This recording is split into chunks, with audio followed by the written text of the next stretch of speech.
Assalamu alaikum wa rahmatullahi wa barakatuh. Alhamdulillah wa salatu wa salam ala rasulillah. The topic of our talk tonight is Loon, Pursuit of Happiness, from rap sensation to Islam. We were going to have a short 2-minute clip, a video clip, to give a background of who Loon is. And I'm sure some of you know, but for the others who Loon is, because it would have been touching to know the background of where Loon came from to Islam on his journey in pursuit of happiness. The video clip, unfortunately, is not here right now, but I'll do a short introduction myself, inshallah, from what we have come across.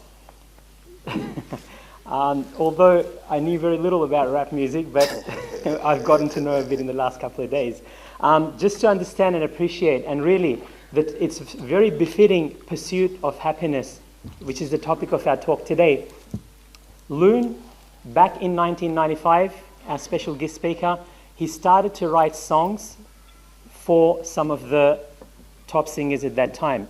But in fact, let's go, when we're talking about the pursuit of happiness, let's go back before. Loon was born in a family where his grandfather was in the film industry in Hollywood making movies. As a child,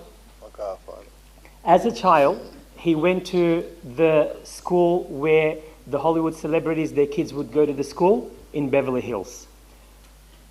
You might think it's the ultimate in terms of pursuit of happiness that his classmate at school was none less than Angelina Jolie. And then later on, he grew up to become as big as any celebrity, mashallah, tabarakallah, if I could say that, which is by writing songs for Bad Boys Records with Puff Daddy as their lead singer.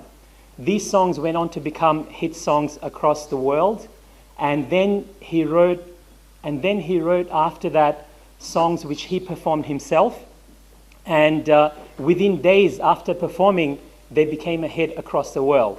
That took him to many countries around the world, performing concerts in front of audiences ranging from 30,000 to 50,000 people for one concert. This was all, I guess, a happiness that some people might think in a dunya sense. Some of these songs, some of these songs were nominated for the Grammy Award. Some of them, actually, he won 8 ASCAP awards as well for the songs that he wrote and performed. One of them, of course, was his album that was titled with his own name, Loon, and another one that I believe he shared with Puff Daddy, which was titled, I Need a Girl. Now, many people might think that's the pursuit of happiness. That was one of the albums, one of the songs that he sang. Since then, he's become a Muslim in the last 2 years, and that is where we can see on his face loud and clear, he found so much happiness. So today, we will speak about the pursuit of happiness, Loon, from the rap sensation to Islam, and we pray to paradise. Jazakallah khair. Assalamu alaikum wa rahmatullahi wa barakatuh. And alhamdulillah, nahmaduhu wa nasta'inuhu wa nastaghfiruh wa na'udhu billahi min shururi anfusina wa min sayyiati a'malina man yahdihillahu fala mudilla lahu wa man yudlil fala hadiya lahu. وأشهد أن لا إله إلا الله وحده لا شريك له وأشهد أن محمدا عبده ورسوله صلى الله عليه وآله وسلم. Wow, someone's cheating. No, you wasn't. It was you? No, wait, joking. Brothers and sisters in Islam, once again, I want to thank the brothers and all those who participated in making the arrangements. I want to thank y'all all for inviting me. Because as you know, when we do not thank the people, we do not thank Allah. And gratitude is something I'm going to touch on as well today by elaborating on the pursuit of happiness. The pursuit of happiness is something that we all seek, we all hope to obtain. We all go through very strenuous lengths to try to find true happiness. And I want to share with y'all today basically my journey which led to the happiness that only Islam can give you. It led to the happiness that only Islam can offer you. I spent many years of my life chasing what I thought was success. Like the brother mentioned, I was born and raised in the streets of New York. I was born in Harlem, New York City. It's a Mecca for a lot of things.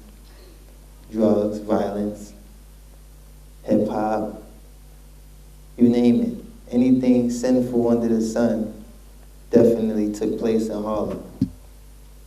And this was the environment I was born and raised in.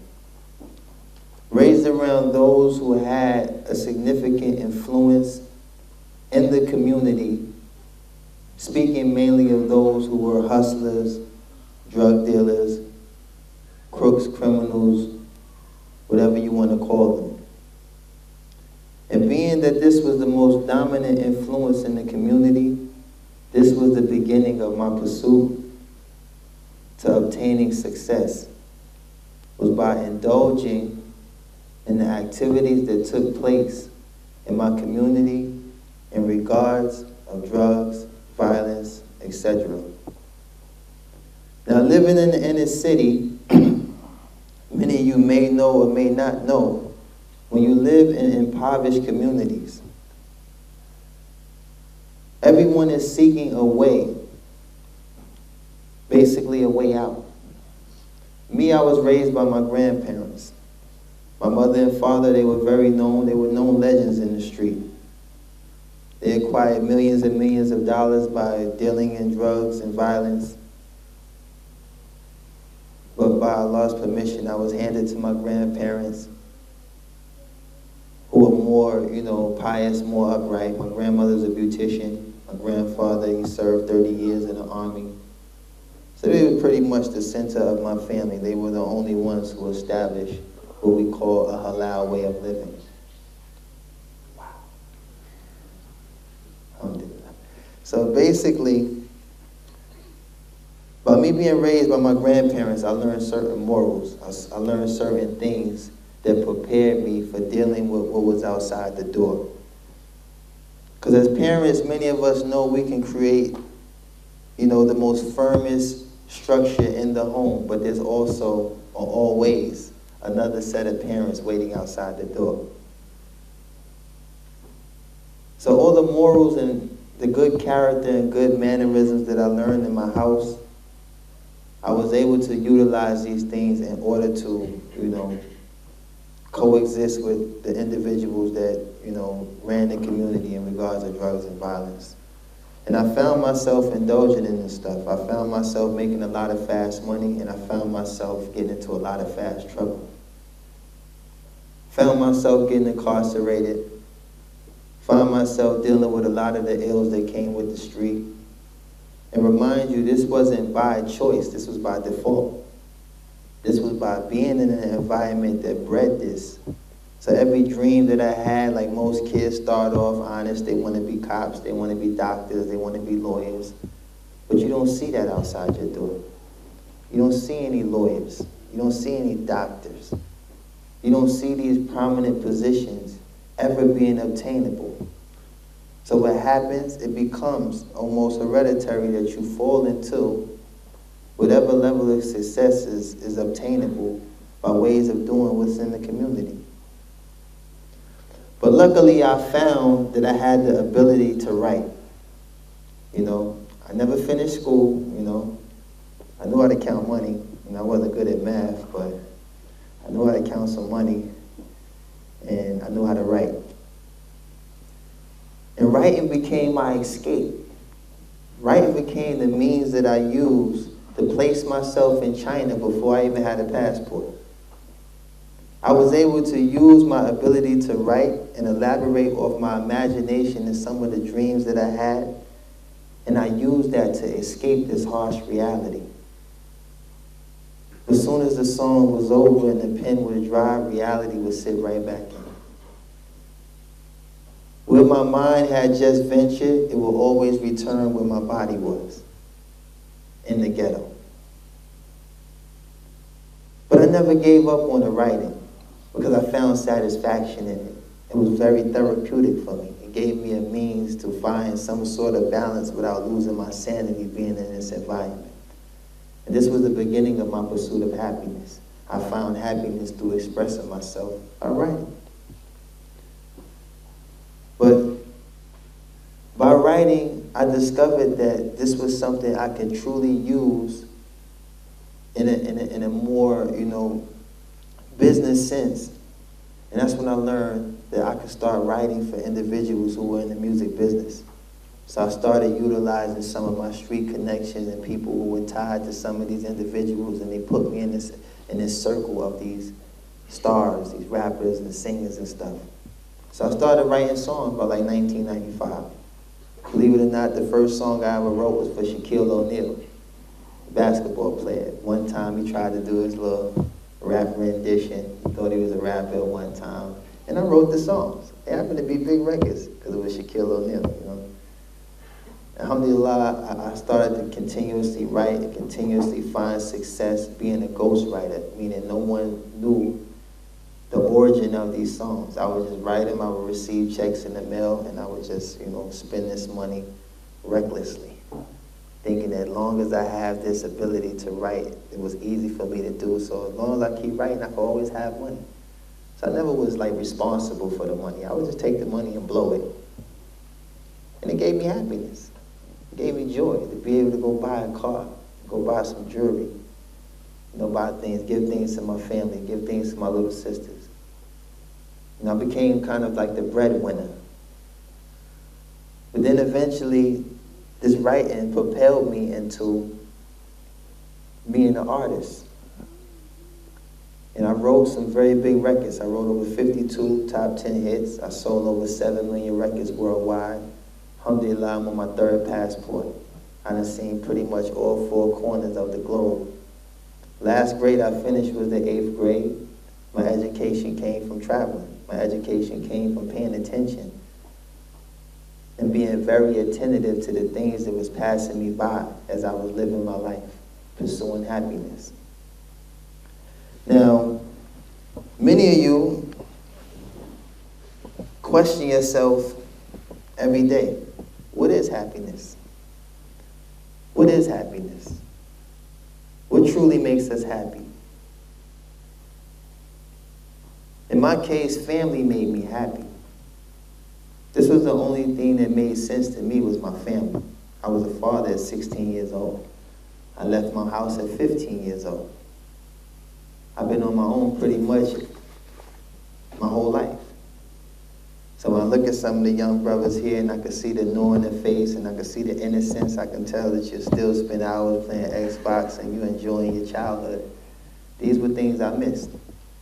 These were things I missed because I had to endure the responsibility of being a parent at a very young age. But this was the only thing that made me happy, was having my family. But when my career took off at Bad Boy Records, which a lot of y'all may be familiar with, Puff Daddy, P. Diddy, Sean Combs, Diddy, the many names he has, alhamdulillah, may Allah guide him. He's a good brother, he definitely need our du'as. But everybody who does know him know he's a very iconic figure in the music business. In doing these successful records with Puff, I got a glimpse at what I thought was success, what I thought was happiness. I thought happiness came with buying a $300,000 car or $200,000 car. But after a while, I would drive it, the buttons and everything, all the light-up gadgets inside it would get boring and it would just become a car. It would be no different than a Fiat. Go from Ferrari to Fiat while sitting in the Ferrari. These things had expiration dates. There wasn't no longevity in this happiness. They were very short-lived moments that I could only extend by living vicariously through people who didn't have it. And this is when you start to become, for lack of better words, a vampire. Because I need to suck the joy from you in order to be happy about what I had. SubhanAllah. I needed to extract your vulnerability and your innocence to these things in order for me to feel happy about what I had. My chain was just a chain until I seen the size of your eyes when you looked at it. Then it became more than just a chain. My car became more than a car when you sitting in the fresh leather seats and you sitting there playing with stuff and you just looking around like a tourist. In my car. Now I'm ready to show you what the car do. But before I was doing it all the time and it never amazed me. This is what you call living vicariously through other people. And when I started to get in this state, I thought it was only me. I thought it was only me. Until I started to meet people who were more richer and more successful and more powerful than me. And they would do the same things. SubhanAllah, when I need a girl, a lot of y'all know it was a very big record. But it also was like a big wedding record. I found myself doing weddings for the Mexican cartel, Russian mafia. I was in Ireland with the IRA. I had a Russian call me on the phone. Loon, my daughter loves your song. I'm going to send a jet. Like, who is this guy? I don't even know this guy. Next thing you know is another guy, you know. Big dude, he called just to let it be known. But then another guy come. He's the translator and the guy that's going to do everything. And he'll say, Loon, we're going to send a car. We're going to pick you up. We're going to take you to Teterboro. You're going to get on the jet and you're going to go to Kazakhstan. Like, what? Stan. I just heard of Stan. I knew Istanbul. I knew all these stands, you know. I'm looking at the media like, there's a stand on the end of that. Kazakhstan? Kyrgyzstan? I'm thinking all the stands. I'm not going nowhere near no stands, man. I ain't standing nowhere. But that's how it used to be. You know, these people would live vicariously through me. And I'm thinking that, you know, I had the power to live vicariously through others. But just because his daughter loved my song, he's pulling strings now. Loon, I'm going to send a car to pick you up. You know, it's happened to me many times. You know, I done met triads, yakuza's. I found myself doing weddings for some of the most craziest people in the world, some of the most wildest organizations in the world. I'm like the wedding singer. I'm like, you know, this international wedding singer. And I'm looking at how people are gravitating to me and extracting what little joy I had left to make themselves happy. So now I'm sitting amongst a circle of vampires, and guess what? I'm one of them. SubhanAllah. And I thought this was happiness. But what it really was a disease. It was a disease. Very short-lived. It's like anything you ever tried in your life the first time. Whatever sensation you got the first time, you've been chasing that. You're chasing that. You're trying everything to reenact that moment that took place the first time you had ice cream. First time you did anything. You go to the same spot to get the same thing, but it don't taste the same like the first time. So you say to yourself, I'm going to go to the other store down the street and get a box of Briars, and maybe that ice cream will taste the way it did when I tried the first scoop. But it never happens. So now you're trying to find alternative ways to recapture these moments. And that's when you realize you're really not happy. That's when you realize there's an emptiness now that needs to be filled. Because all the ambiance around my outer shell and my exterior looks like this guy is having the time of his life. You are turning on a video, you're seeing 3-minute and 40-second frames of me, quote unquote, living it up. Young kids all over the world are looking at us, jumping out of helicopters, riding Harleys, doing all of this in just one session. 3 minutes done went by. We done been in 3 different vehicles, 2 different states, and you looking at this fascinated, like these people must be extremely happy. Some of y'all done seen videos where brothers is just throwing $20,000 and $30,000 in the air. It's raining money. You sitting up there looking at your bills like, man, if I could just fall out the TV screen right now, I would pay my house off and everything right now. I would just pay everything off 6 months ahead. But all we was doing was forging happiness. We was forging it. Forging it. Y'all heard of counterfeit money. We had counterfeit lives. And it didn't matter if we owned some of the things inside the videos, it still was being forged. Can you imagine touring the world and having cars you don't even get to drive because you're always on the plane? What are they there for? What's the sense of 5 cars if you're only going to drive one? It ain't like one going to get you there any faster. Y'all try driving out here in Brisbane. You see all the speed bumps and stop signs. You ain't really going to enjoy no Porsche. You be lucky you get the second gear. SubhanAllah. You'd rather have a truck with some extra shocks that you could just run all up and down the street and get places faster than the guy in the Porsche. You know, doesn't have a real value. So I used to constantly ask myself, what is missing? Why am I not happy? Why am I not happy? Why am I not happy? Why am I frustrated? Why am I now getting frustrated with my fans, the people who are purchasing the records and the people that are aiding me in obtaining the success? Why am I snapping on them now because they still so happy and geeked up to see me, but I'm not really happy and I don't really feel like signing your autograph right now. No, I don't feel like taking a picture. I'm not happy. Then it started to turn into, why are you so happy? For real. This is how you meet a celebrity on a bad day. You say, that guy's a jerk, you know? I bought his record for $14.99. He's a jerk, yo. All I asked him was for a picture. He had the big guy with him take my camera and throw it on the moon, man. But the point was, you start to get frustrated because you extracted happiness from them. Now, you're looking at them like, why are you so happy? And that's when you start to realize your value. You start to realize, like, I mean, why is this person acting like this about me? If he only knew what I was going through right now, I would trade in anything just to have that genuine smile that's on his face right now. I would trade in anything to have that innocence and that naiveness that comes from not really knowing why you even happy.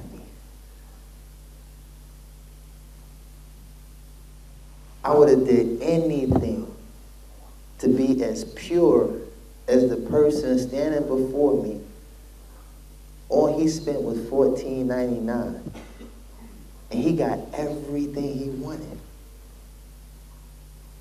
I may have spent hundreds and hundreds of thousands of dollars, and I just want what he got. And this is when I start paying closer attention to my surroundings. And this is when I discovered you, the Muslim. This is when I discovered the Muslim. This is when I started to travel the world and I started to pay so much attention to my surroundings, and what I saw once I left America was pieces and traces of Islam. Every place I went, I started to see people who didn't have much, happy to serve their God. I seen people who were way less fortunate than me, had a certain sense of security that I couldn't buy. My security came with earplugs in their ear and a whole bunch of creatine in their system. That was my security. I was telling the brother about the brother that used to bodyguard me. He was shorter than me. He was a federal bondsman and he had a license to carry a gun anywhere in the world. So I'm walking around, me, a celebrity, with a guy shorter than me. How intimidating is my presence? They like, I'm gonna beat him and shorty up. I take the chain from him or whatever, but the guy was a monster. You know? He was an animal, you know, vegetarian too. He ain't never eat no meat or nothing. It was just ridiculous. you know. But the reality of it is, you know, just to start summing things up and get down to the point, you can't purchase happiness. It's not something you can buy. It doesn't have a price tag. You know, it doesn't have a price tag. And the sad thing is when you see people who already genuinely have happiness in their life and don't even know it. And it takes a person to go through what I was going through to see how you have happiness already, but you're willing to trade it in to take the sickness that I just had, and I'm ready to take everything pure about you and wipe myself down with it. I'm ready to take a shower in your joy. And why is that? Like, why? How does that happen? How does that happen? How is this revolving door continuously, perpetually just spinning, and the happiness is just getting slung back and forth through two individuals, one who already had it, one that wants it, one that gets it from you, now you unhappy because you done placed yourself in a situation where now you've endured this sickness. And guess what? It was at the cost of your joy. It was at the cost of your joy. This is not happiness. This is not happiness when you're chasing something material, chasing something that has an expiration date, when your family will love you forever. I mean, many of these celebrities, I've been around people that had to be reminded it's their mother's birthday. SubhanAllah.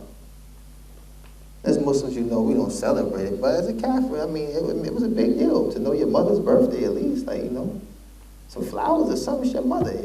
Your assistant had, I mean, guys, their assistant had to come and say, oh, you know, perfect, you know, it's your mother's birthday today. Oh, you're right. You serious? Oh, yeah. This the womb you came out. Like, how you forget that? But that just shows you how engulfed people are in this lifestyle. But you don't see this. You don't get to see this. Some of y'all young brothers today, y'all more concerned about Jay-Z being a Mason and all this crazy stuff, and y'all don't even know nothing about your own deen. So you about to trade in happiness to educate yourself on propaganda. SubhanAllah. This is not a fair trade. This is something that's crazy. And I can see it now. I couldn't see it before, but I see it now. It's like this is kind of like, this is destructive. This is self-destructive. Sisters as well, you're not free from this, you know. Some of y'all ready to trade in this security, this modesty that you've been given to put yourself in a situation where you're looked at like an instrument, or where you're looked at like a tool, an object of beauty, when Allah already sees you that way. And any pious man who fears Allah, he sees you that way. So where does it become this obligation to remove yourself from that, to start gradually exposing the adornments that make you who you are? Because believe me, I've seen some crazy things happen to women that I'd be scared for my sisters in Islam. To be honest with you. I'd be scared for a woman, period. Because I have a lot of women in my family. Most of my fights in the street was because of women. I got 2 twin sisters. My grandmother, she had 4 girls, no boys. Everybody had girls. All got long, pretty hair. You understand? It was summers. I was walking around with a cast because I done tried to remove all the brother teeth because of one of the girls in my family. I was very overprotective about the women in my family. I was raised by a woman. My grandmother raised me. She didn't have to. I wasn't her child. This is why my songs was a reflection of how I felt about women. I need a girl. It was the best I can do for myself. It was the best I could do for myself. It was the best image I could project for myself based on the lifestyle I really was living. I was Loon from 13. Loon wasn't a name that came with the record. Loon was because I wasn't wrapped too tight. Loon is short for loony. Loony me in Arabic. Huh? Majnoon. You got a friend named Majnoon? You hang with a guy named Majnoon? Come on. Let's do the math. I wasn't the guy that was just, the box of chocolate and flour guy showing up at your door That wasn't who I was.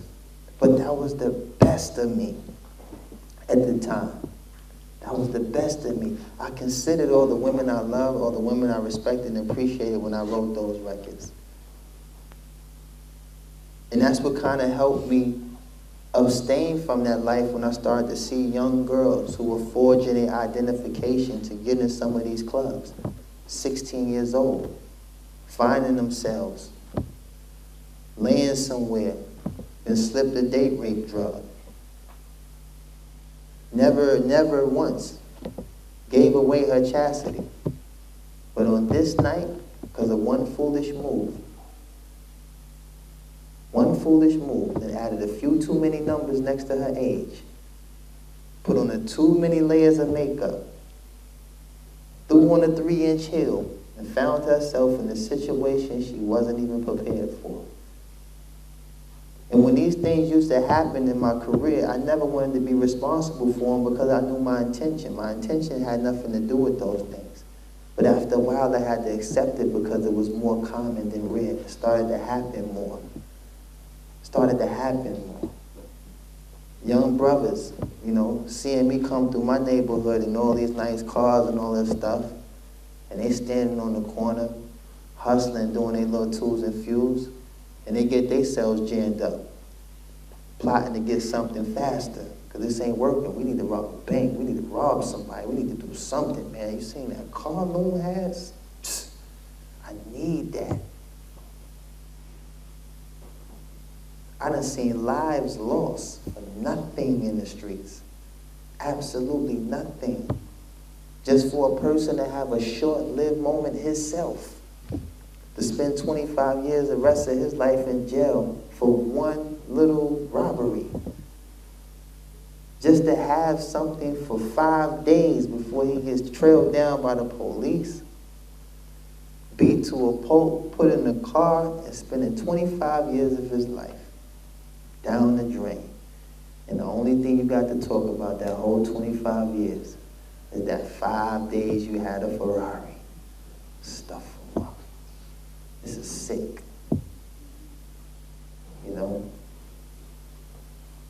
So we got to ask ourselves, what is happiness? What is happiness?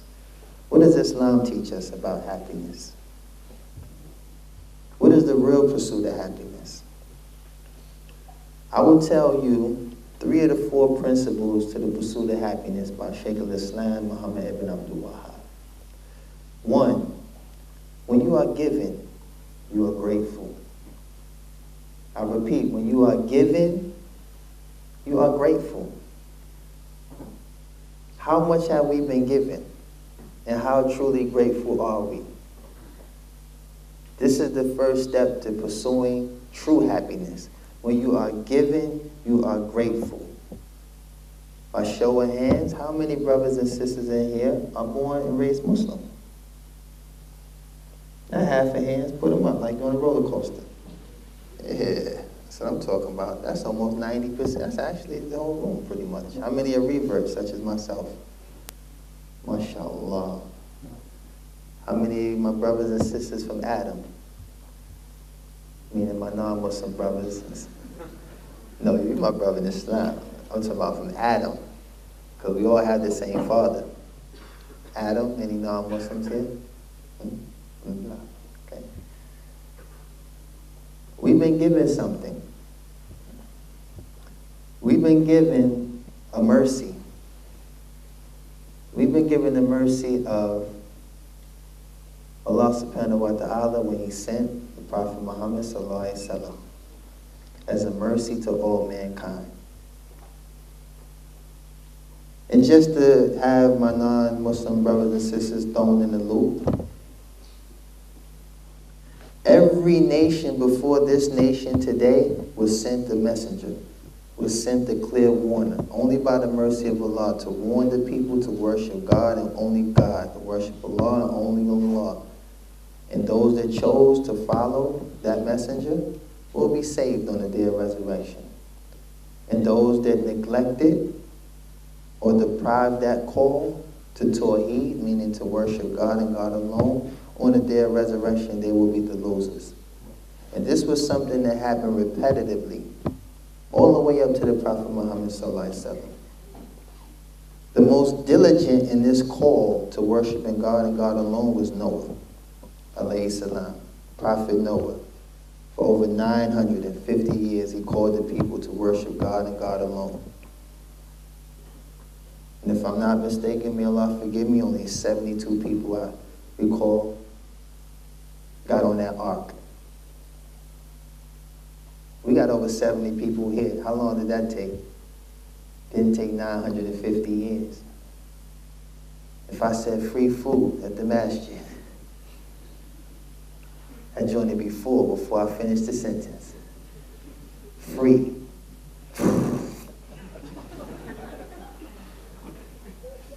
Food. So when you are giving, you are grateful.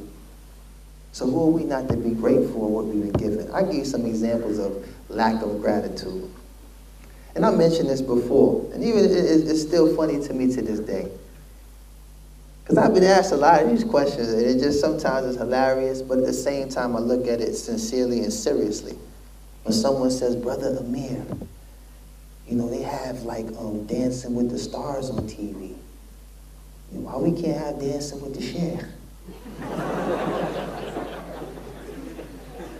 I'm looking at his brother like, you seriously want to answer to that? SubhanAllah, you really want it? I'm saying, you know, it'd be dope if, you know, you can spin a sister around in your car and do, you know what I'm saying, the brother come out with the gutre on his head. And, what you think? Like, kid, come on, are you serious? You'd be surprised. I'm trying to tell you, I've been asked some crazy things. Brother Amir, you know, they got the NBA, right?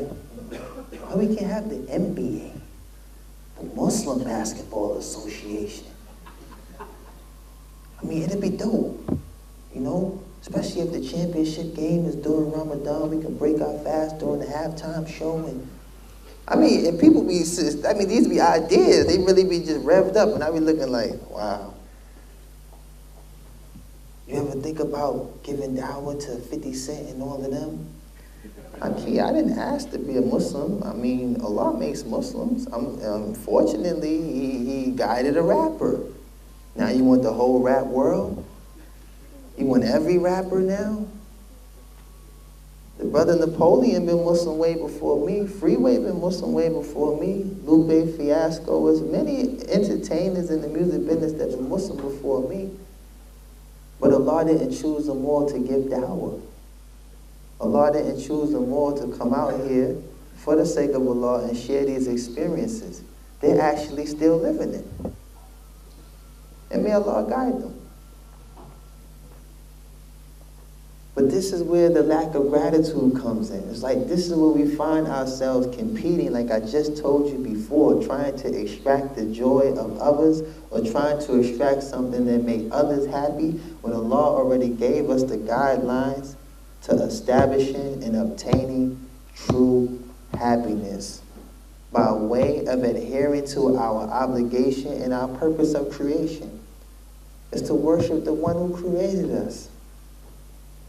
Because if we die in that state of submission, only by Allah's mercy we enter His Jannah.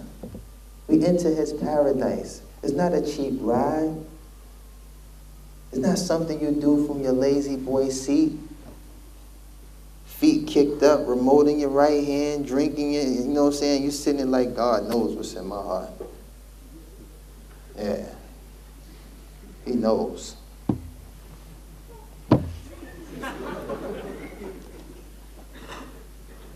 SubhanAllah. When people say that to me, I say, you're right. You're absolutely right. I don't even argue with them. You're right. Allah knows what's in your heart.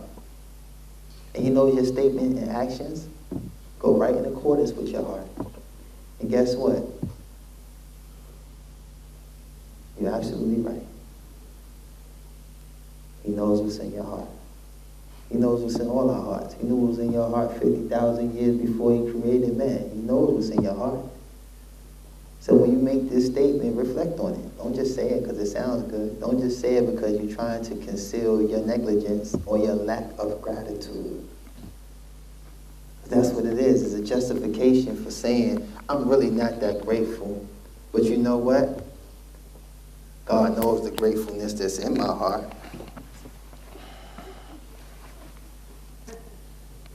This is a lazy act of ibadah. This is not even really ibadah. This is not worship. Worship is taking the most beloved part of your body. Most beloved. For the sisters as well, this is the part you love. And placing it on the floor. That's gratefulness. That's gratitude. So when you are giving, you are grateful. This is for the shabab as well. Y'all young brothers, I hope y'all paying attention. You ain't working yet, right? You ain't got no job, right? You got a job? You better than me. You better than me. You know, right now, your job, you do have a job. You know what your job is? That's your obligation. It's to worship. What's your job? It's also an obligation, but it is a duty to be dutiful to your parents. It's a duty. To be dutiful to your parents. Why? Because they provide for you. You ain't working quite yet. I ain't see you put up nothing for the phone bill this month, did you? So when you are giving, you are grateful. And y'all all look grateful. MashaAllah. Alhamdulillah. Y'all all look grateful. But as adults, you know, this is where we fall short. We don't show the gratitude for what we was given. Second, when you are tested, you are patient. When you are tested, you are patient. Why are we patient? Because we've been given the greatest incentive for being patient. After every hardship comes what? Ease. Ease. If somebody said, yo, Akhi, I need you to stand on this corner. Sell oranges in the blazing hot sun for 5 hours and I'll give you $5 million. Your name will be Abu Tangerine, right? You'll be out there slinging oranges like it's no tomorrow. Get them while they hot. Sweat pouring off your head, you don't even feel it. You just throwing it. You just, Why? Because your incentive at that moment is dunya. But as an incentive to actually make you move, to actually make you be patient with the sun, make you be patient with the customers, it makes you be patient with everything that is going to transcend as a form of hardship, because the incentive is what? $5 million. Which will soon disappear, trust me, especially after taxes. Y'all in Australia. Ain't in no Muslim country. So when you are tested, you are patient. And this is incumbent upon all of us because, like I said, we have the greatest incentive for being patient. But I've been around those who don't understand this incentive and quite frankly never heard of it. So they lose their minds. They panic. They panic. And they search and reach for every alternative to suffice the reason why they don't want to wait. Especially rich people. You might go to a store. I used to be this way, trust me. You want something that ain't in stock. What do? Hey, give me the number to the headquarters. Give me the number. Now I'm about to order something all the way from Dubai when I could have just waited till it got to the States. Can't be patient. And this is just a small example, you understand? They can't wait. Picture somebody that need a blood transfusion. Oh, the blood bank is short right now. Oh, let's get on a plane. I'm going to India. I'm going to suck some blood out of one of those Indian guys walking around. I just can't wait. I need blood now. They don't trust in Allah. They don't sit there and patiently say, Qadab Allah, if Allah wants, my life to continue, inshallah, Allah said after every hardship is ease. I'm almost certain that ease is going to come, so I'm going to be patient. If blood is for me, mashallah, blood is for me.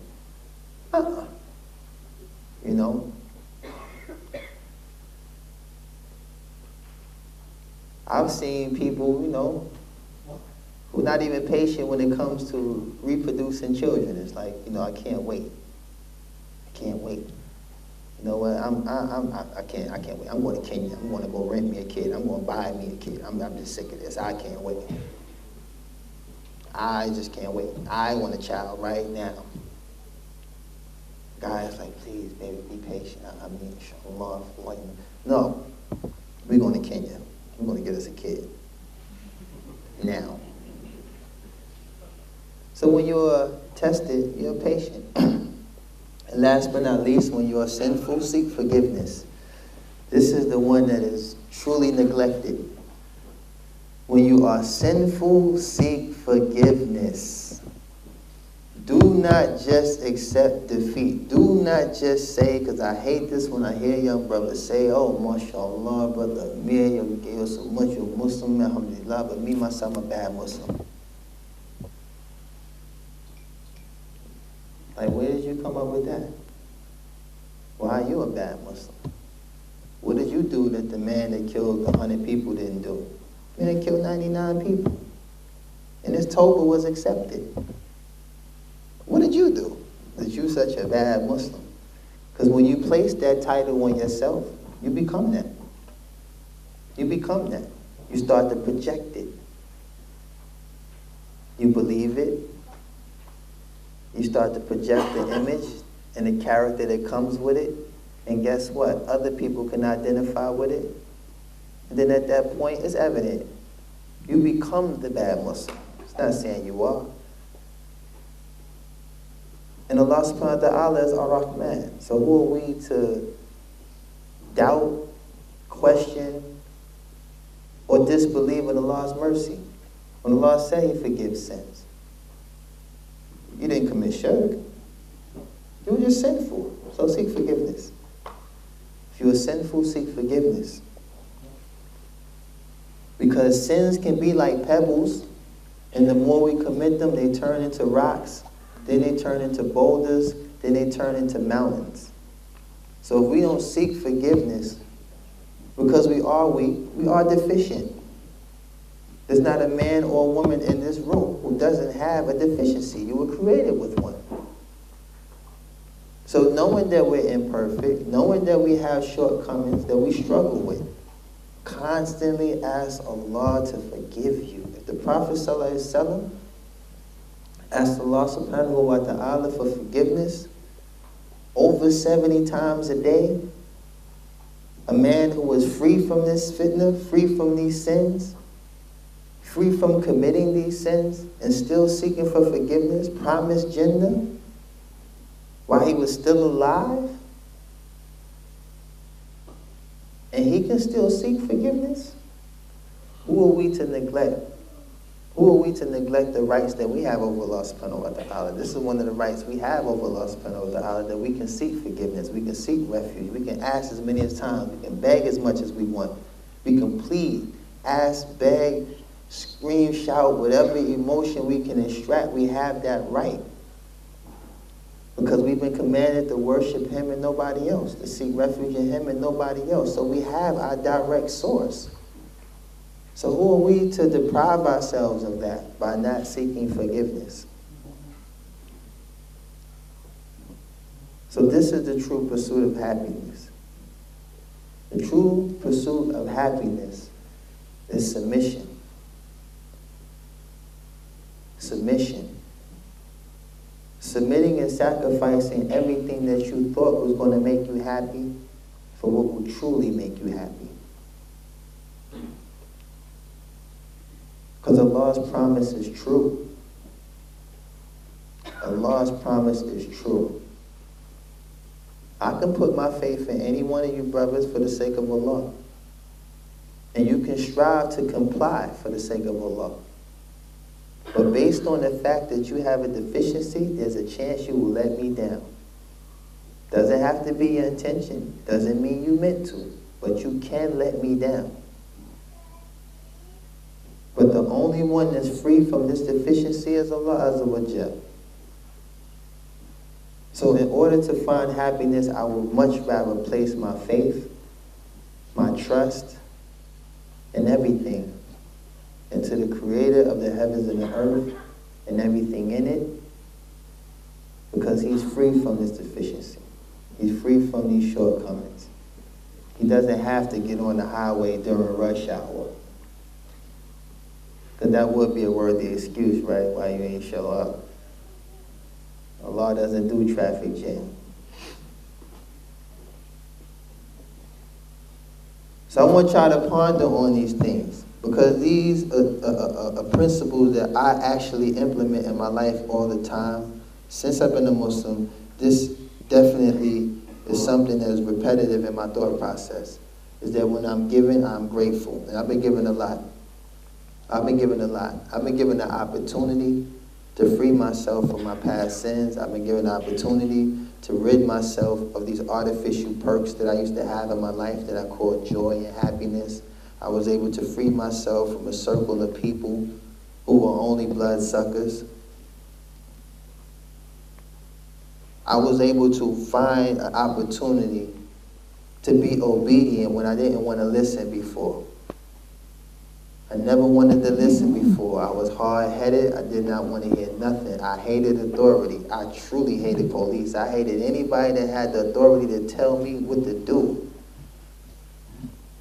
So you know being incarcerated had to be a little nightmare for me. Because you're telling me when to use the bathroom, when to turn the lights out, when to eat. I could not deal with that. So now being obedient is rewarding. And I know that. Why? Because once again, Allah subhanahu wa ta'ala promise is true. So when you are giving, you are grateful. When you are tested, you are patient. And when you are sinful, seek forgiveness. And considering these principles will definitely keep you on the path of pursuing what is truly happiness. And that's submitting to the will of Allah, worshiping Allah subhanahu wa ta'ala alone and associating no partners, striving hard to the best of your ability to implement the sunnah of the Prophet sallallahu alaihi wasallam and his companions, radiyallahu anhum ajma'in. This is incumbent upon us. This is obligatory upon us. To be in opposition of this, you are destined. You are destined for doom. You are destined for the complete opposite of happiness. And understand that happiness in this dunya should be the things that Allah made permissible for us to have. We should be sufficient with that. We should be content with that. Accept that as a happiness and not search for anything other than that. Because the real true happiness is when we're all called back and we have to stand before Allah subhanahu wa ta'ala and be held accountable for what we said, what we did with our wealth, what we did with our time, what we did with our health. We will be questioned for all these things. So when you're given, be grateful. When you're tested, be patient. And when you are sinful, seek forgiveness. Jazakallah khair. Assalamu alaikum wa rahmatullahi wa barakatuh. Jazakallah khairan to brother. We'll now have question and answers. Yesterday we had lots of questions and answers and we didn't get a chance to go through all of them. I think the brothers have been passing around some slips. So if you could write down some of your questions and pass them over to the front, that would be good. Some people had some questions that were very good yesterday which we didn't get to answer. If you're still here, please write it down and send them up to the front. While we're waiting for the question and answers to come, what is Loon doing at the moment? What's Brother Amir doing at the moment? MashaAllah, after coming from that background and then accepting Islam about 2 years ago, right now he's now based in Egypt temporarily to learn Arabic, and he spent the last 1 year learning Arabic and has already learned a reasonable amount of Arabic, and mashallah, he recites the Quran better than maybe some of the born Muslims, inshallah. But yes, so alhamdulillah, at the moment he's learning Arabic in Egypt, and then he would like to also learn Islam as well, and then he would like to speak to the people around the world about Islam and about pursuit of happiness as a Muslim, because he would like to be able to speak from the Quran, from the verses of Allah. Anything I said that was incorrect is only from my own shortcomings, my own lack of knowledge, and from the shaitan. And if anything I've said is a benefit and has increased us in any way, this is only from Allah subhanahu wa ta'ala. And just like the brother mentioned, I've just recently, moved to Egypt. I've definitely, have no intentions of returning back to America, only for the need of giving dawah or visiting my family. I've sacrificed many things for the sake of Allah, but I think this is probably my best sacrifice yet, is to give up things to seek nearness to Allah, and the only way we seek nearness to Allah is obtaining beneficial knowledge. Beneficial knowledge. A lot of y'all young brothers, I'm looking around, I would love to see some of y'all out in the desert with me, in Arabic class. Trust me, it's kids younger than me in my class. I would take a 6-year-old for a Quran teacher. I don't have no pride issues, no ego issues. Any way this knowledge can be obtained is something that you should definitely pursue, and that also goes in accordance to the pursuit of happiness. There's knowing your religion, but this is what gives you strength.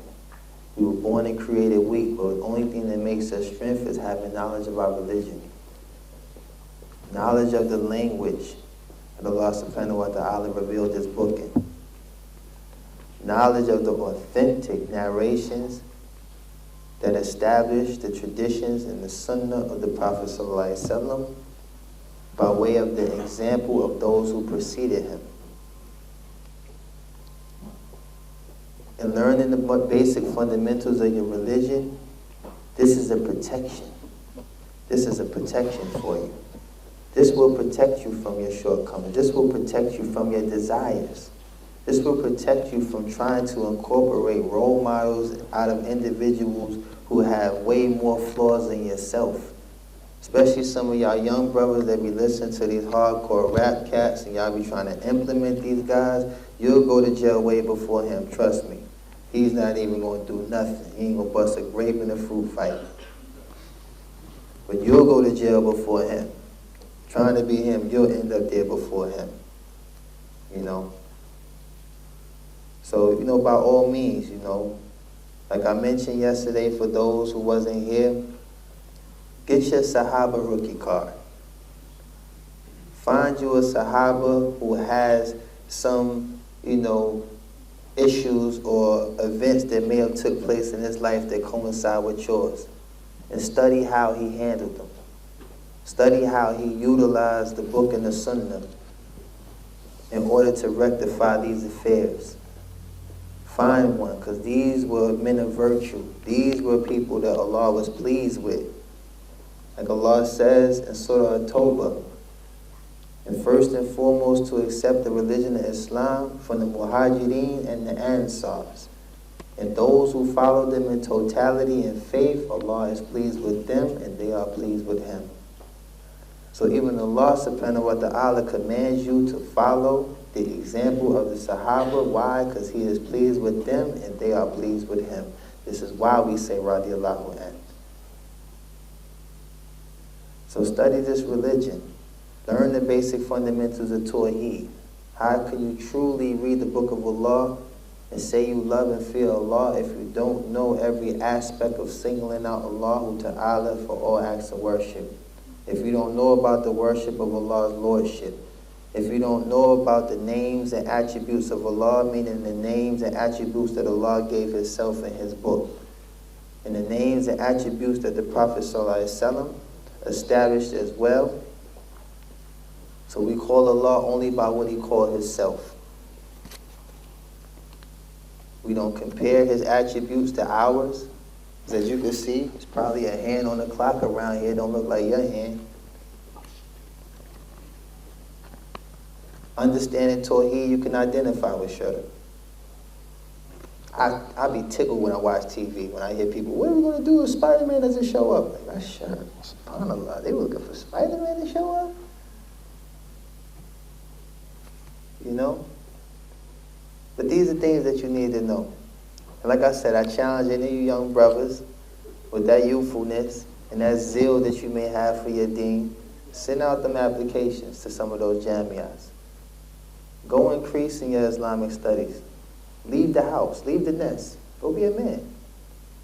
Go be a man. Stop living off of mommy and daddy and reenacting your hip-hop renditions and playing games with their money. Playing games with their hard-earned money and their hard-earned effort and time.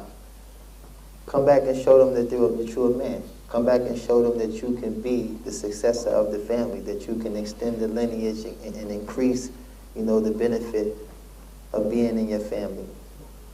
These are things that should be on your mind. Same thing with your sisters. One day you're going to be a wife. You're going to be a mother of a child. How could you be the first imam of the household when you don't even know your religion?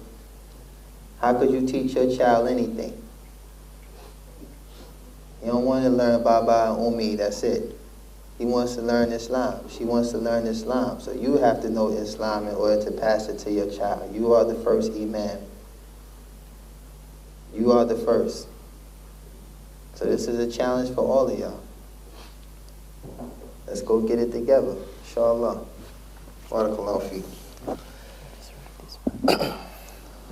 First question, when you quit rap, was it hard? Do you sometimes feel like you need to rap on the track?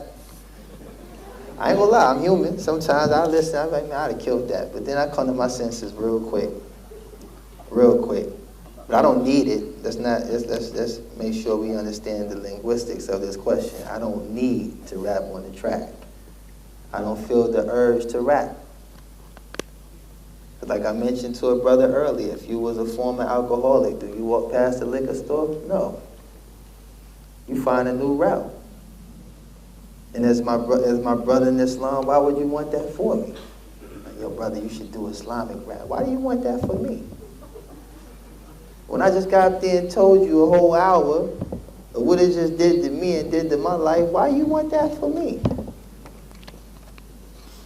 What is the first sign of Iman? When you want for your brother, what you want for yourself? Why you want that for me? Obviously, you may want it for yourself. Or maybe you want me to entertain you.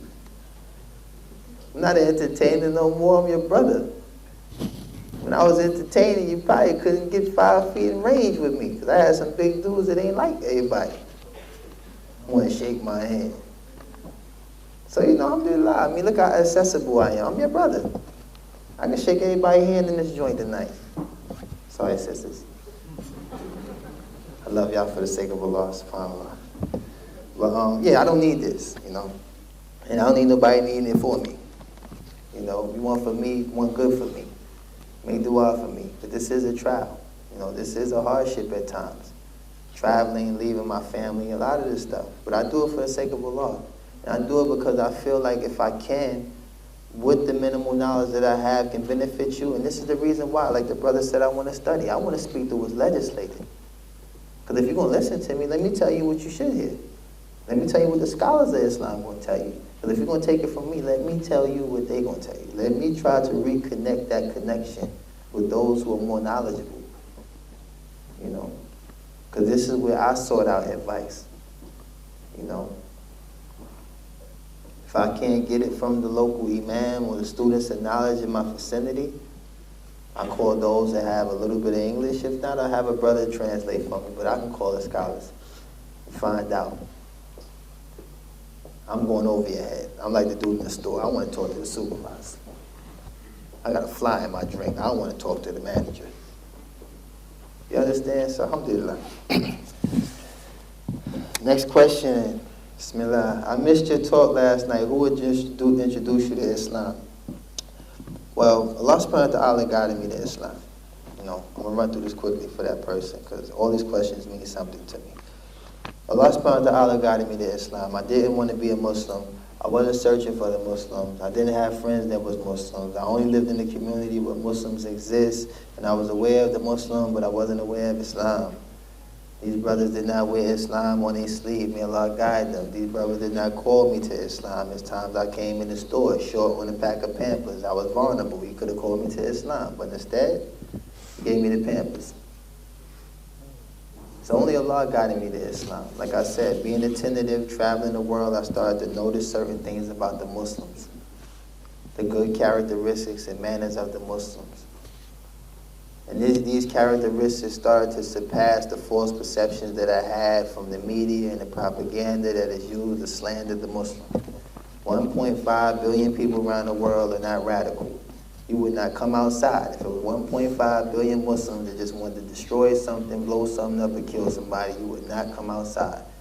I lived in a neighborhood, it only took 2, 3, 4, 5 people to cause terror in the whole community. You get 1.5 billion people that's like them, like Big D and all, you know what I'm saying? Nobody will come outside. We'll have Muslim milk courier services and stuff. Your Muslim friend will go get milk for you. Yeah, man, we running low on milk. You think you can go to the store and get us some milk, please? You know, the wife, she got the baby. I can't go get no milk right now, you know. I can't, man. Nah, Mustafa was acting crazy this week. Come on. 2, 3 million people every year going to make Hajj. What if they just decided we're not going to go to Hajj? We're going to go this way and go flip some tanks over and do something stupid. No Hajj this shit. Hajj boycott. Let's go. No way. Astaghfirullah. You understand? So when I started to see these things, I'm a real person. And you know how they say in the street, real recognize real. And I seen real and I accepted it and I appreciate it to this day. Alhamdulillah for Islam. Alhamdulillah to be Muslim. Bismillah. What triggered you to accept Islam, etc.? What was an event or situation or person? Like I said, it was a lot to do. I can give you one example. When I was, it's kind of funny, I was shopping during the time of Dhul and Asr. And I noticed that one of the brothers had like a little, you know, modest setup like this, with their oils and whatever on it. And he just threw the blanket over it, put a rock on that end and a rock on that end, and this brother might have went 5 miles away to take a nap. I'm from New York City. I repeat, I'm from New York City. I'm looking like, is this guy crazy? We put the club on the car and everything, locked the steering wheel just to walk 10 paces to go to the store. This man had left his whole livelihood on the table and walked 5 miles away to go to sleep. All I needed was 2, 3 good brothers from Harlem. We could have just cleaned them out. That alone blew me away. I said, are you kidding me? Is this what people do with their merchandise out here? But I asked the brother, what's going on? He's taking sunnah nap. What do you mean sunnah nap? I'm a grown man. Take nap? Grown men take nap. We put the kids to sleep. You don't go to sleep. 24 hours, man. I get a full suit in New York, 3 in the morning. What are you talking about? Midday. Can't shop. Everybody going somewhere to pray. Kidding me? First time I heard the event. Like I said the other day, it just made me melt. Because I remember the efforts I put forth to make music, to make you dance, and this thing, you know, the band goes off and everybody stops. You know, I'm like, my music is whack. Because my music did not demand that kind of attention. Nah.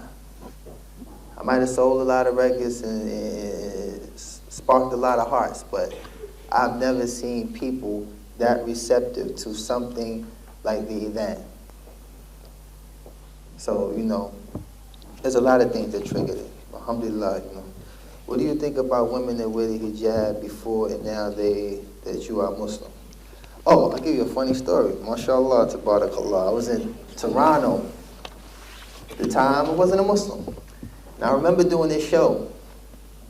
And I remember these young Muslim sisters that just happened to be in the front row of the show.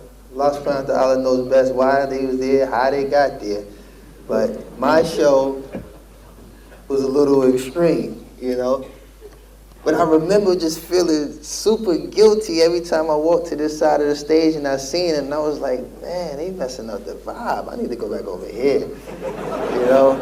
I like my screaming retarded fans. I just want to rock for them. And then I would go back again, and I'm like, oh my God, who let these girls in? And then I remember backstage, you know, a brother ran up, yo, listen, my sister, she wants your autograph. And I'm like, ooh.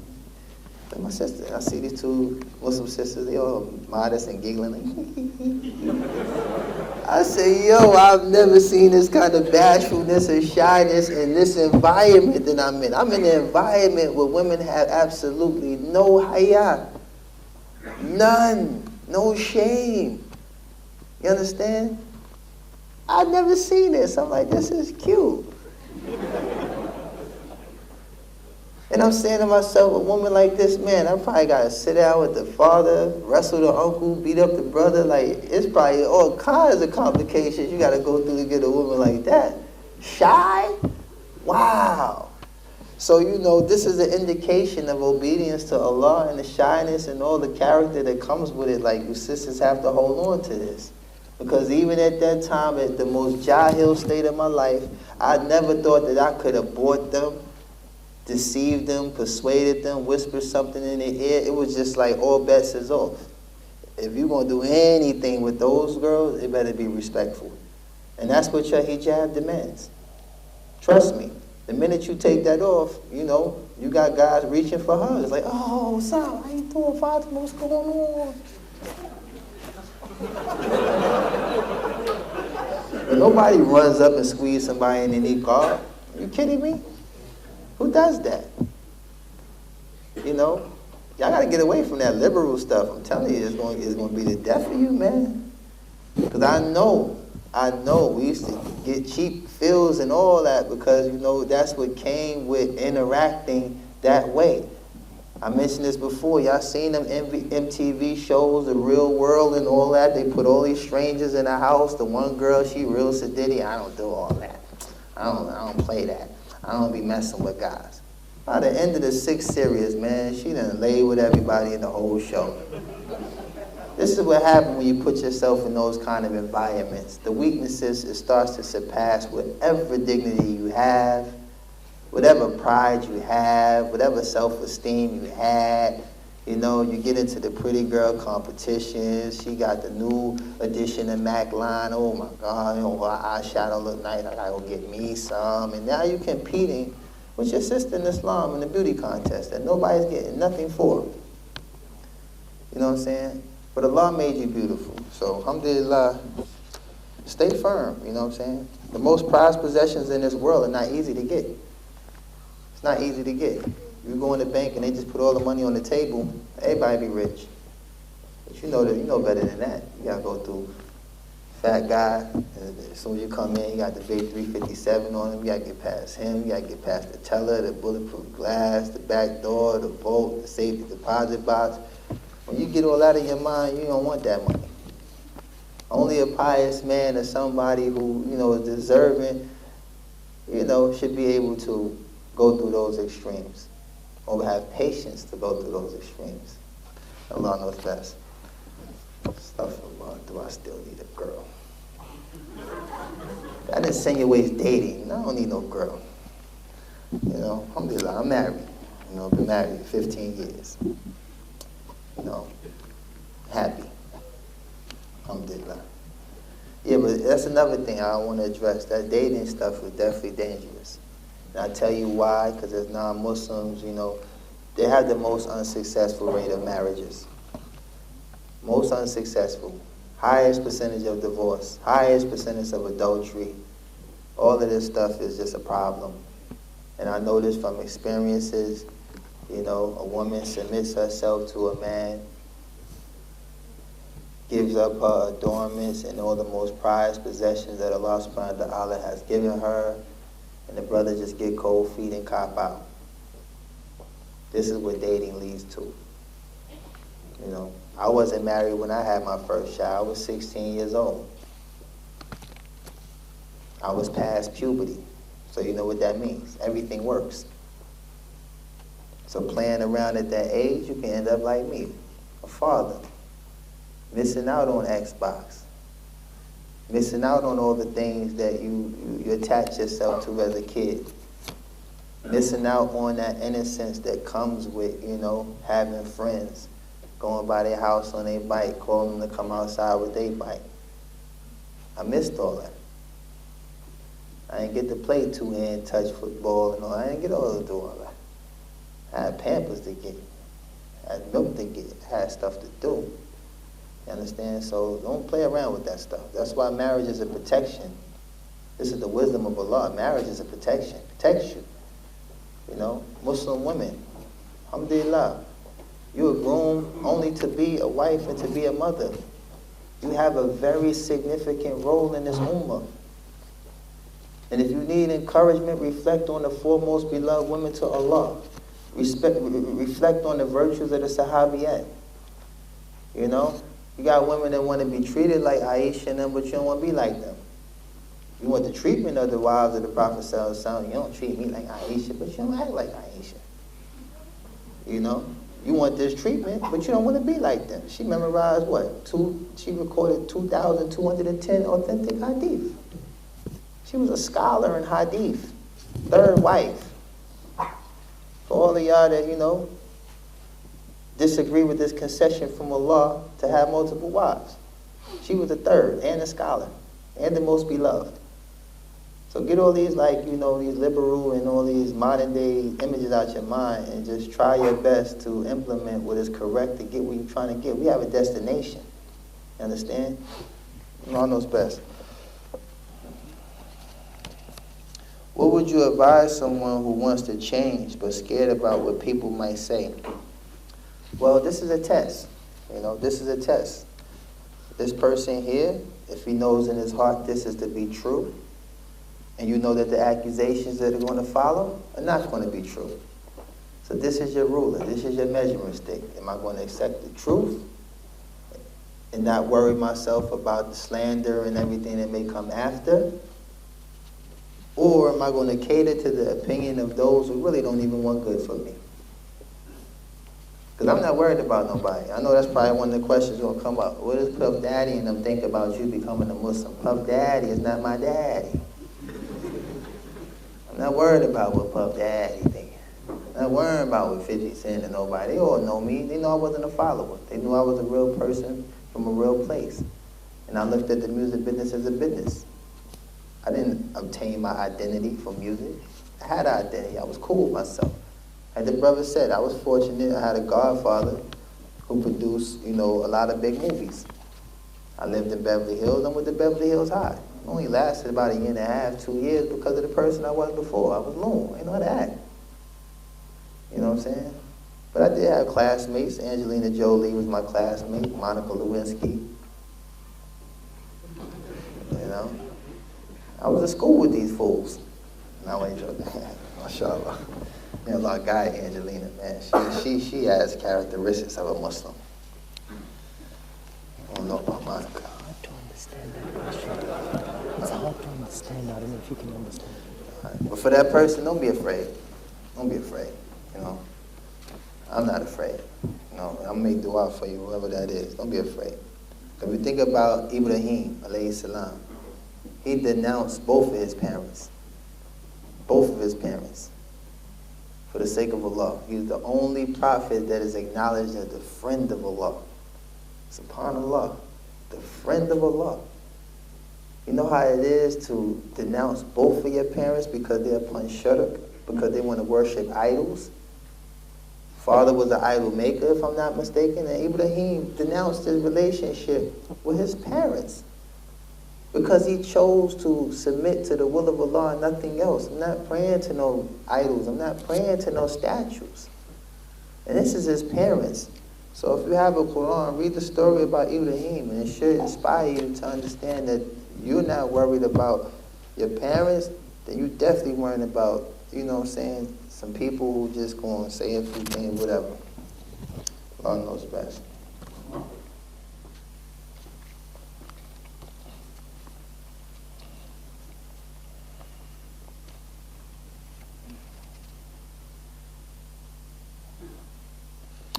That's a good question.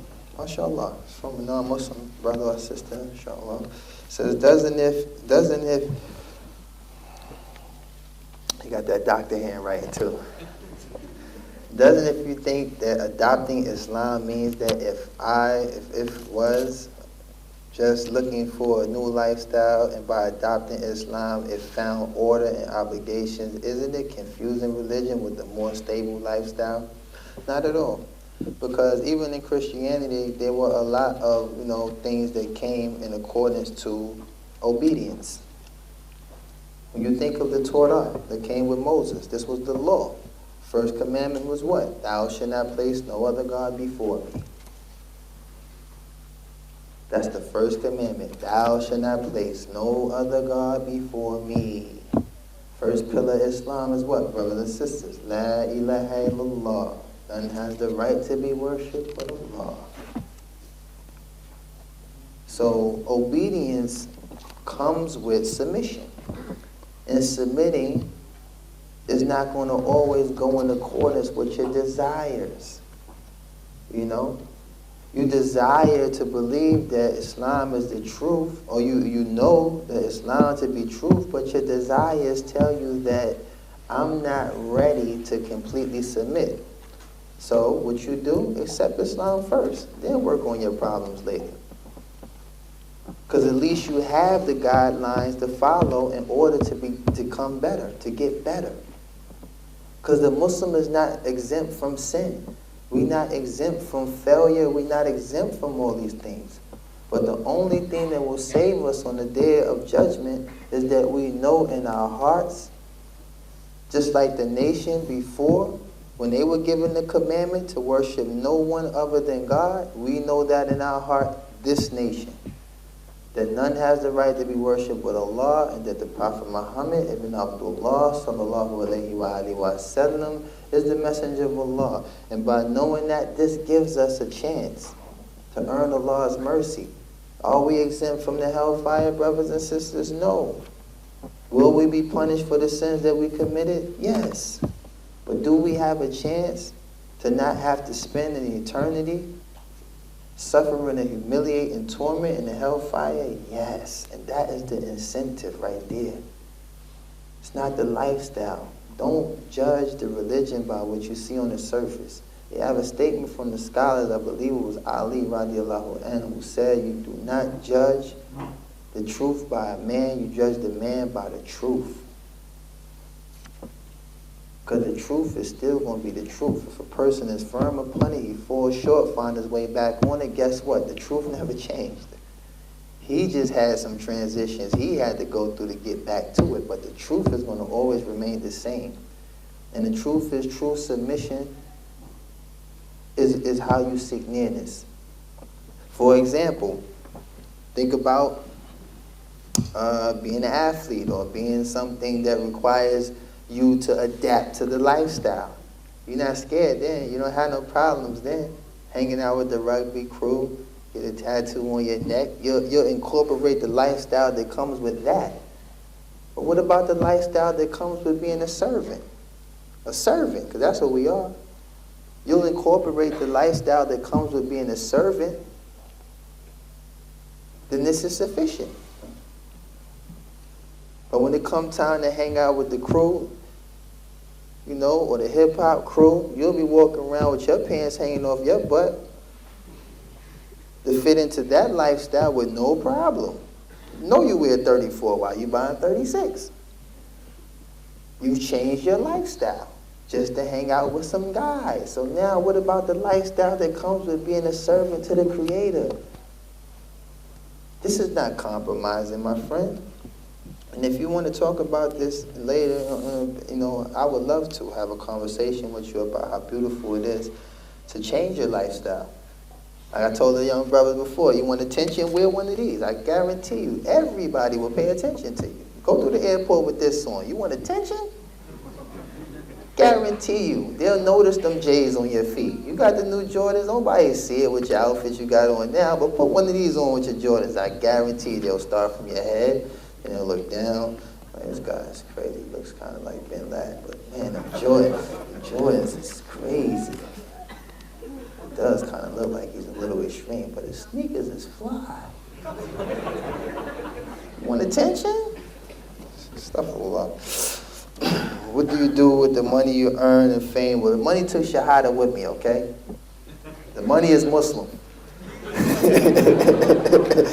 Money took shahada. Same day I took shahada. Same day I said, Ashhadu an la ilaha illallah, Muhammadan Rasulullah, all the bills in my pocket were saying the same thing.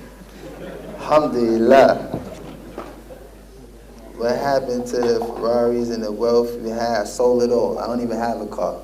Real talk. Ride the bus in Egypt or the taxi. And you know the brother Gamal, he's always trying to rob me every time I get in the cab. Zayd, Habib, Zayd. I'm like, listen, akhi. 35 فقط. لا حبيب لا حبيب. سبحان الله خش على طول. What do you say to us that still listen to music? Salam, Brother Amir. Alaikum salam. What do you say to some of us that still listen to music? Well, the music, this is the idhan of the shaitan. That's what music is. This is the idhan of the shaitan. I remember my earlier months of being a Muslim, and I remember I got into this brother car. Now a Muslim friend of mine, because you know I'm not too holy for my friends. I still, associate myself to a certain degree. But when I got in this car, he had the radio. I couldn't tell a brother what to do with his car, but he had this song playing. And I remember when he dropped me off at the masjid, I could not get my kushur intact. That song was just in my head. Subhanallah. It took me a minute. I had to go make wudu again. I had to try to purify my intentions. And this is what the music does. And when you constantly listen to the music, this will be the statement on your tongue rather than la ilaha illallah. You never heard that story about the guy that had the car accident? Some of y'all might have heard that story about the brother that had the car accident. And in his partially conscious state, all he was doing was singing the song. Muslim. Couldn't say la ilaha illallah to save his life at that moment. Allah knows best what he was singing, but it wasn't what was going to save him. And when you enter the grave and you ask these 3 questions, you're not going to be asked. What's song number 10 on Lil Wayne's 3rd album? You're not going to be asked that. You're not going to be asked that. Who's the best footies player? Nobody's going to ask you that. So we have to stay in tune. I'm telling you, this is a test. Treat this dunya like you treat the hotel. I'm in a hotel right now. I use the soap, throw it after I brush my teeth, spit anywhere. I just rinse anything. It's not my place. Nobody comes to the hotel and hang up a law sign and make it home like, yeah, this is home. This is not home. You're visiting. Treat the dunya like you treat the hotel.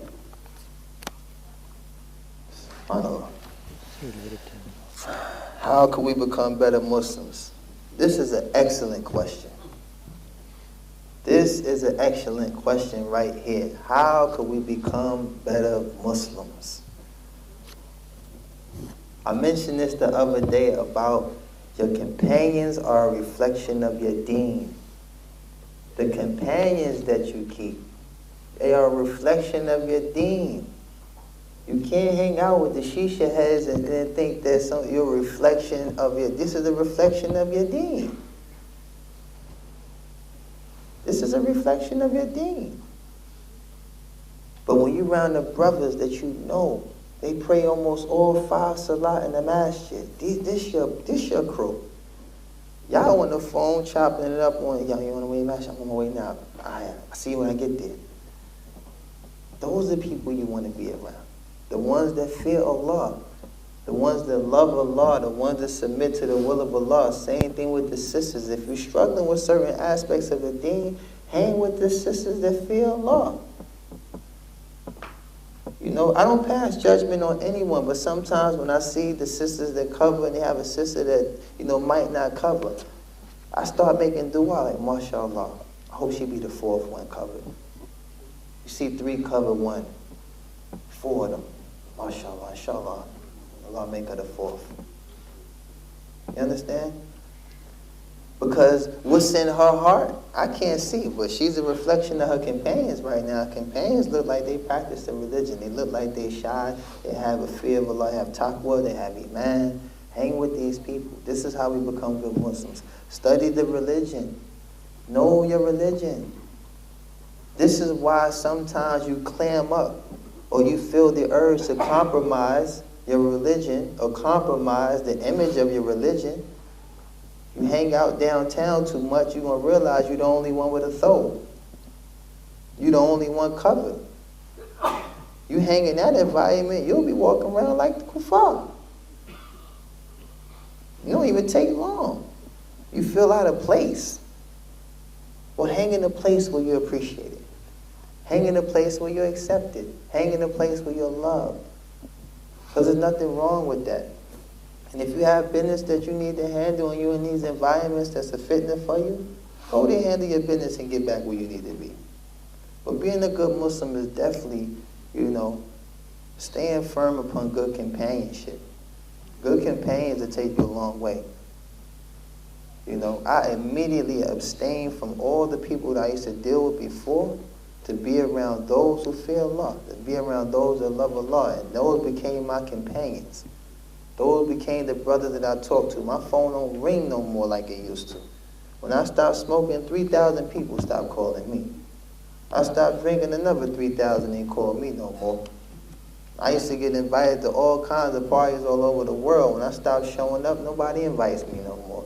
Now when my phone rings, it's for my family. It's one of my brothers in Islam. It's somebody that wants good for me.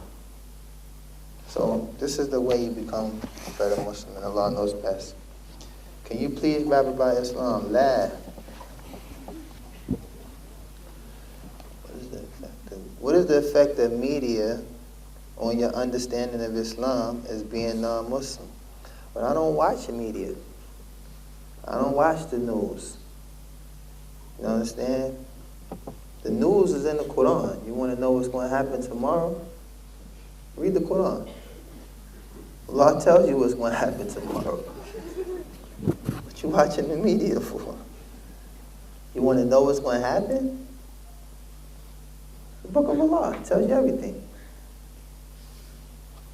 Wow. You got to understand, as an African American in America, we was the spectacle of media at one time. You understand? Every time a brother got caught, they had a dark background. He always looked beat up and just mad all the time. Louisiana man, Daryl Shaw or something, so he just did all, this is how he's doing. The dude just be looking like this. But then they find his background, he's a veterinarian, he's a, scholar type of guy, but you gotta look how y'all got him looking. Media will paint the harshest perception of something that is good, and it will paint the beautifulest perception of something that is bad. I do not pay no attention to media. It ain't worth it. Unless you got some money invested in stocks or something crazy like that, I don't know why y'all be on that stuff. I just stay away from that TV stuff like that, for real. Because it's not healthy. The Muslims is like the hottest thing on TV right now, good and bad. Like, we just all over the TV. You understand? So, you got to understand media. It's not successful unless there's some propaganda involved. It's not a success unless there's a twist to the story or some type of, calam. Stay away from that stuff, because that's what got some of y'all, afraid to be Muslims. Stop looking at TV. Because they say the airport, we're a code orange right now. I don't want to fly to see my mother now. I'll go next month. You're going to go fly and visit your mother next month now when you go back down to code green. Code orange don't mean nothing.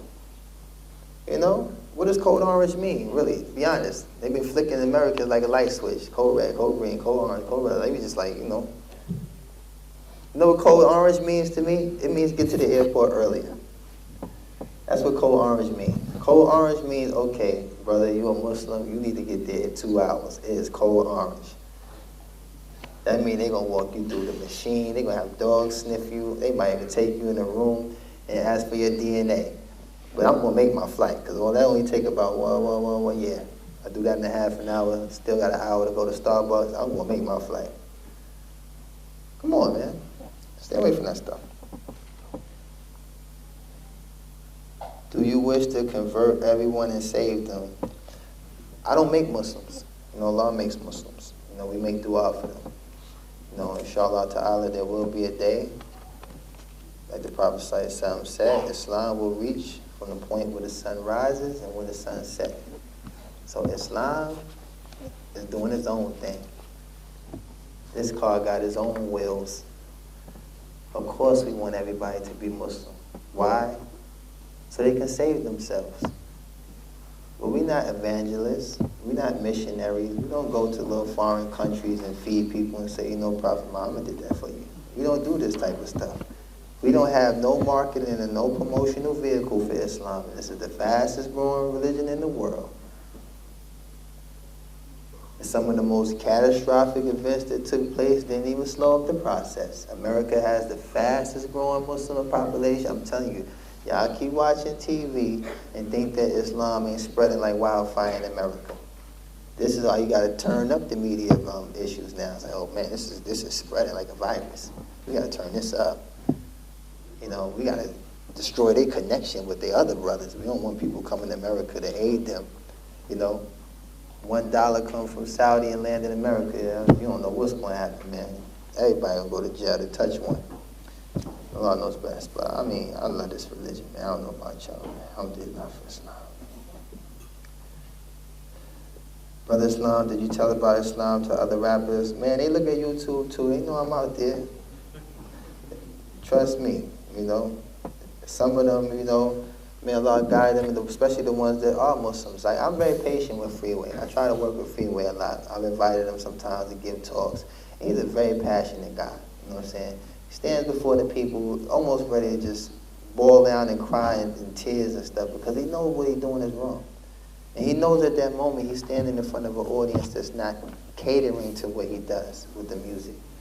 I bring him before brothers and sisters like yourself that love your religion and love this deen. You're not attending these affairs to see Loon juggle or rap. I'm not no entertainer. So you came here with a pure intention. So when I place the brother Freeway in some of these environments, alhamdulillah, it touches them. But I'm not responsible for what happens afterwards. You understand? So just make dua for these brothers, inshallah. How many records are currently being purchased worldwide? Was there an increase since you became a Muslim? I don't know. I don't know. I'm not really concerned either, you know, to be honest with you. It's not something that I spend my time trying to monitor. You understand? Because if it is increasing, hopefully it's non-Muslims buying it, not Muslims. How did you leave the music industry? Did you continue singing for a while she was a Muslim, or did you automatically leave? I went cold turkey. I did my last show in Abu Dhabi and left a Muslim. My last drink was in Abu Dhabi. My last everything was in Abu Dhabi. And I remember when I came back, I remember visiting Muscat, Oman. I used to have the gold teeth, like a lot of the Omanians. It was, you know, brother on the Sunday, he was like, okay, now you gotta let all that fill out. I was like, you serious? Showed me the proof, I never touched my hair again. You understand? This is obedience, man. It's not hard. Y'all know how to obey. Some of y'all was born, like I said, most of y'all was born Muslims. SubhanAllah. Obey. After converting this, did you fall in the... It's criticism. Oh, I'm telling you, man, PhD on the way. After converting to Islam, did you fall into any criticism? If so, huh? Did you face criticism? Face? Oh, you got some good, yo. You must grade papers and all that, huh? You a teacher too? Did you face any criticism? If so, how did you overcome that? I mean, like I said, airport is another prime example since I travel so much. There's times I used to go on a plane when I was Loon. I would buy a coach ticket on purpose and cross my fingers that the person there is young, that they would notice me and boost me up to first class. Now, There's been times I just mysteriously missed my flight. I don't know how. My seat got taken. There's been times they tell me, you know, we had to put cargo on the plane. What do you mean cargo? And I got to pay the seat. This ain't no buddy pass. I paid my money for the seat.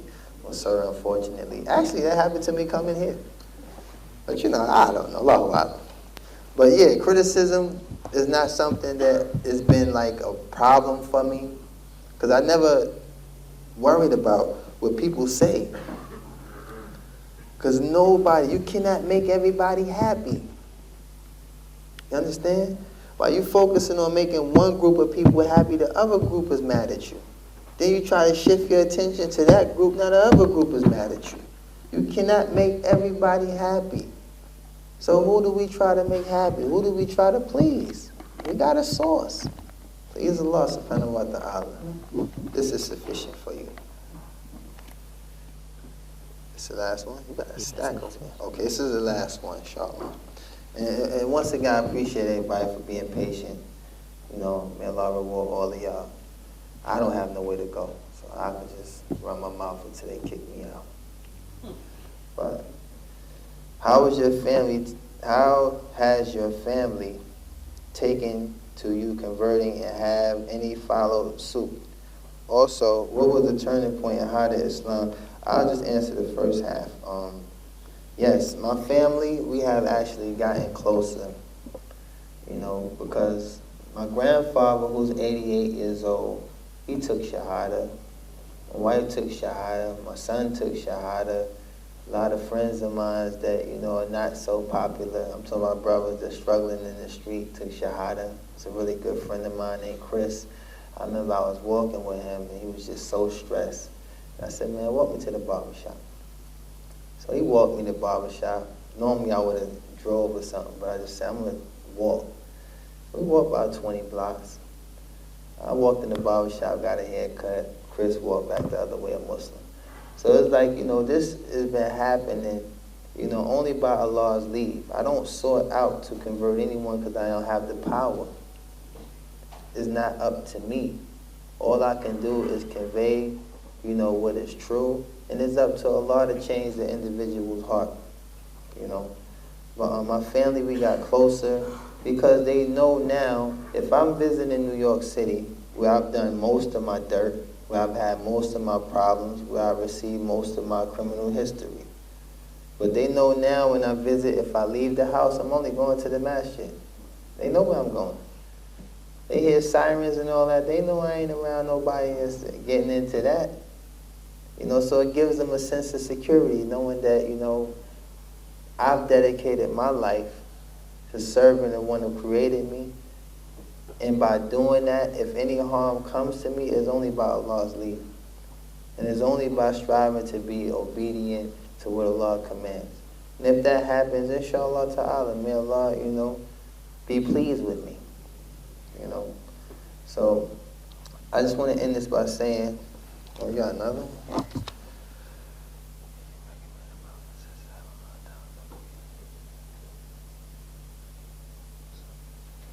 Oh, this is one of those delicate questions right here.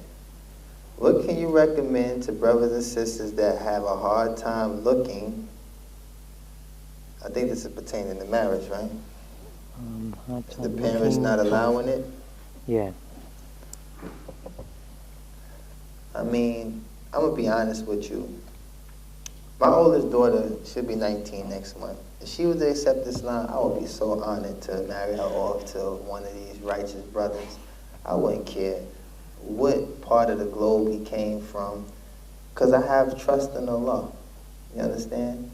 That is your security. You know, parents have to understand this. These young boys ain't got $50,000, man. These young boys ain't got that kind of money. And then you wonder why in certain parts of America and certain Muslim countries that I visited, or places, Muslim communities, where zina is just running rampant. It's turning into a practice. Because you're not allowing the child to save themselves or protect themselves. A lot of times the mother had more say-so than the father. It's like Prophet ﷺ said, no marriage is valid without the father's blessing. Father. He's the wakil.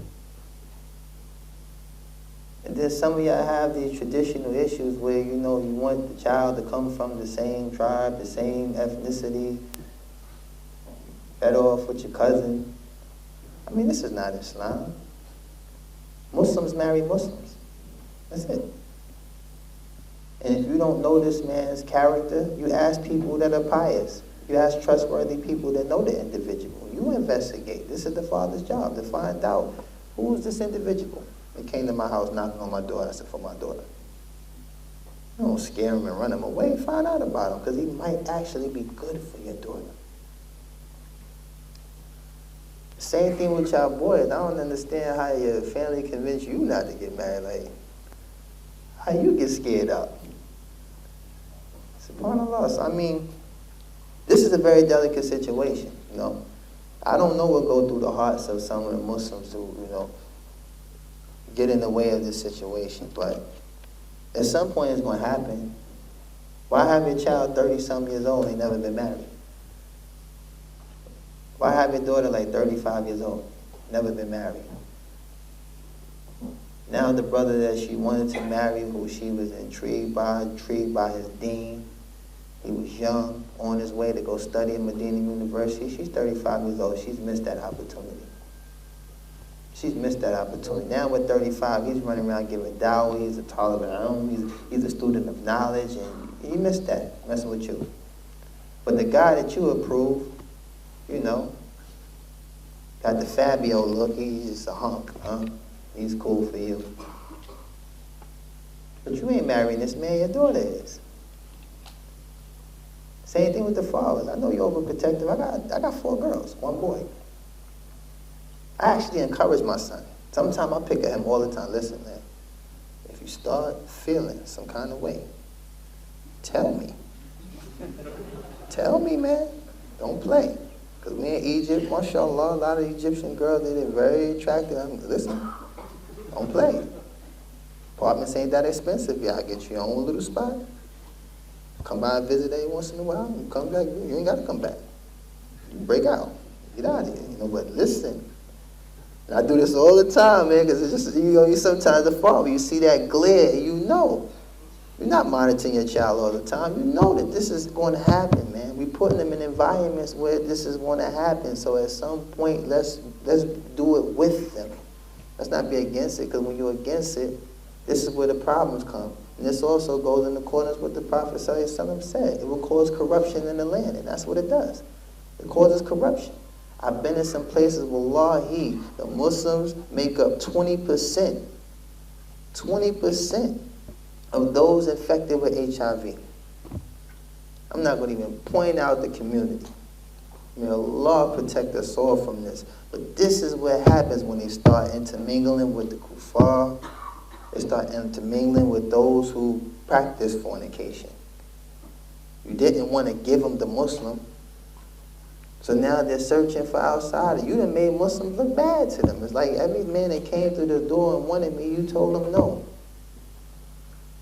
Man that came and sat down, came by himself. It was 7 of us circled around him. All he had was Allah. He was sitting there scared to death. That's piety when a man comes like that, man, scared, shivering. Like, man, but I gotta say it because I want to marry her. He gets there, ding, boom. It's like the whole family sitting there like, Assalamu alaikum. And I like salam, like, have a seat. What is this stuff? What is this I hear? You want to marry my daughter? What is this? What is this? Like, come on, man. This is crazy. This is crazy, you know?